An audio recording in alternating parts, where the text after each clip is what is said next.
Maayong adto, ma'am.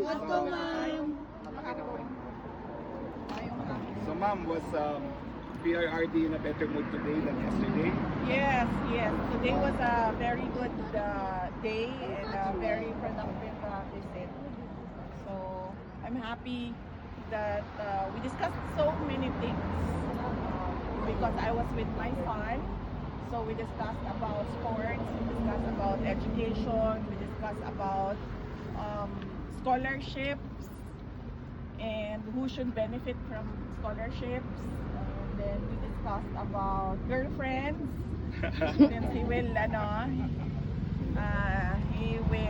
grow up, and then BRD gave him, tips and gave him advice about relationship. So talagang it was your son that was the joy of his day today. Yes, oo. Everything was, all our discussion revolved around the life of a young boy, 12 years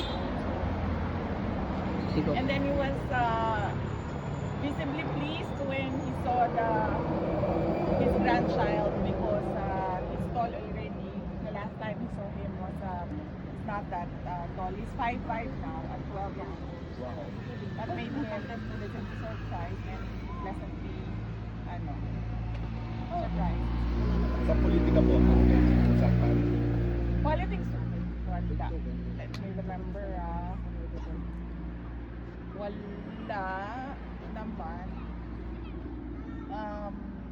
Meron siya nabanggit about Marcos Batayo kung nasabihin yung mga binanggit niya, alam nyo naman na lahat yun kasi nakikita nyo naman kung anong nangyayari sa bansa natin. And he mentioned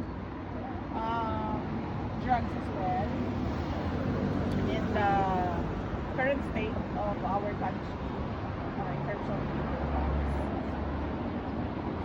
Okay, questions? VP, may tanong po. Congratulations for the Office of the Vice President for receiving an unmodified Audit. statement opinion from COAP, for 3 straight years under your leadership. What's your opinion with respect to this? Well, it shows no, the transparency and accountability and the compliance of the Office of the Vice President with all the regulations required by law. So we are thankful for the hard work. I am thankful for the hard work of Office of the Vice President personally. VP, how was your trip in South Korea? You